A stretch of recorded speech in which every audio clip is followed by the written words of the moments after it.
Today I'm making a grass basket, because we're cheap and useful meat. That's my sweet spot. We'll need a bunch of grass, nothing special. The longer the grass the easier, but you could do this if you just let a patch of lawn grow long. If you want to test the grass, if it will be suitable, wrap it around your finger a couple of times. If it doesn't break, it'll do fantastic. I always do this in autumn when the grasses are about to turn brown. Then they have less water stored and they dry quicker.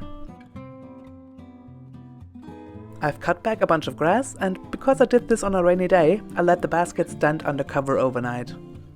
The crate below the grasses is hops, and depending on my editing speed, you'll already know what that is about, or you're about to find out, so subscribe if you want to see that. Now the grass is dry, but not dried out. Important distinction. To make a basket, you'll need garden scissors, normal scissors, some twine, and a big needle. The bigger the needle, the easier it'll be, but any needle that lets you thread the twine will work. I'm mixing in mugwort flowers with the grass for both aesthetic and witchy reasons. You could mix in lavender, rosemary, thyme, anything that's on the woodier side will work.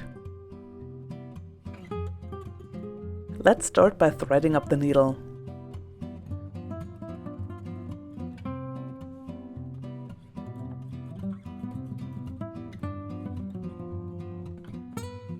Grab a bundle of grass and fold it over to form a loop around your finger, which will make the start of the bottom of the basket.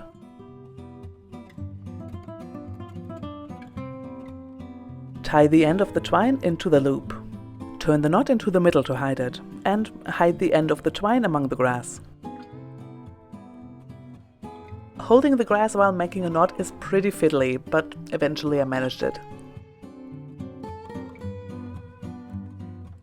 Then fold the grass around the loop and place a stitch every couple of centimeters.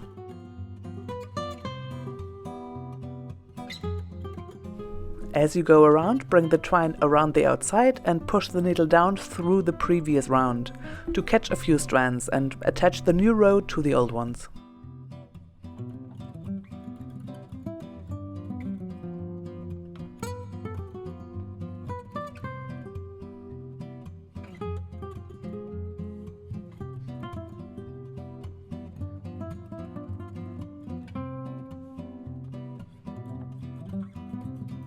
As you run out of grass, add a new bundle by tucking under the ends to hide them.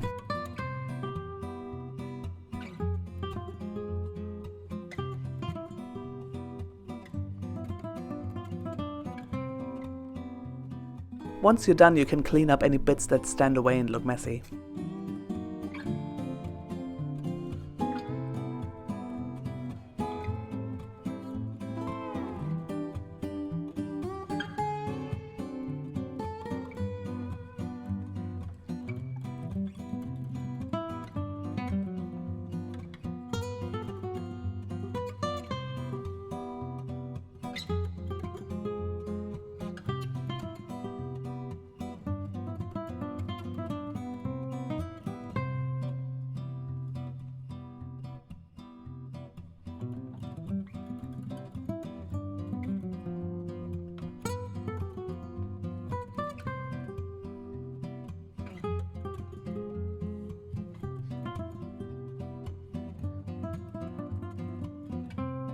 As you run out of twine, just take off the needle, tie on a new piece, and rethread the needle. This would also be the way to change the color thread if you decide to get creative with colors.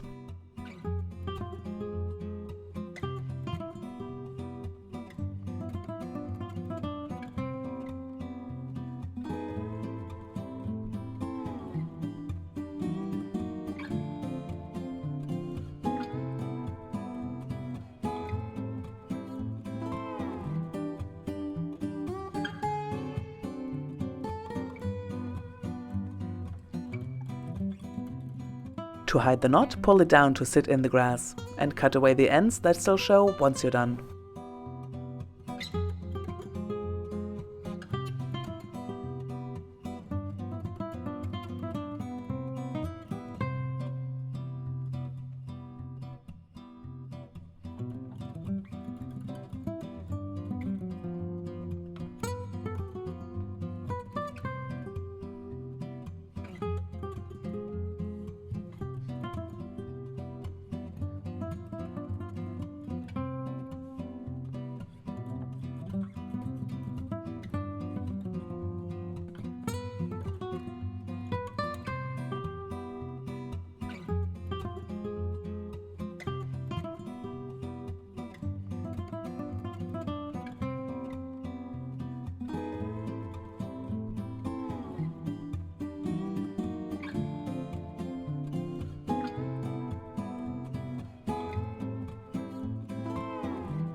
once the bottom of the basket is as big as you want it, it's time to start on the sides.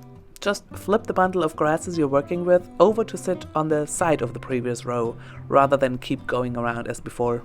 And keep sewing the rows to each other as before.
This is starting to look good, but I had to run off and do live things, so I left it until the next day.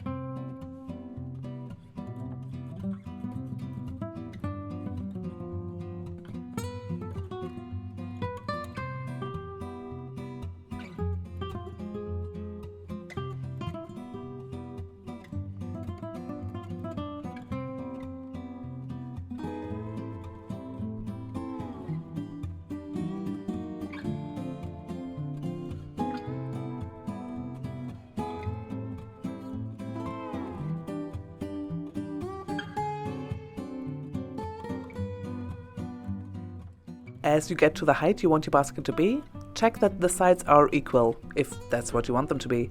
And on the final rows you can work on leveling out the height, by either adding extra where it's needed or by using a smaller bundle in places that are a smidge too high.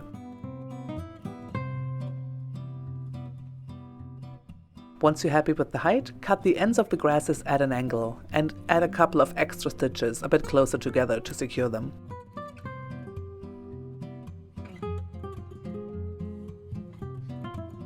Make a knot on the inside of the basket and weave in the ends.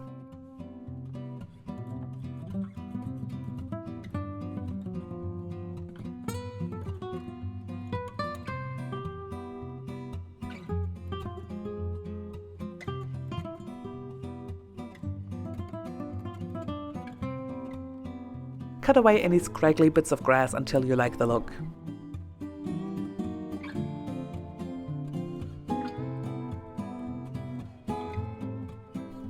And here is my basket in use.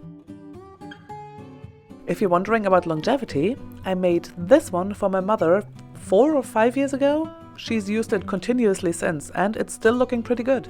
Over time the grasses will bleach out, so the color has changed, but it's held its shape, so a win. Thank you so much for watching. If you have questions, leave them in the comments, and if you enjoyed this video, why not subscribe?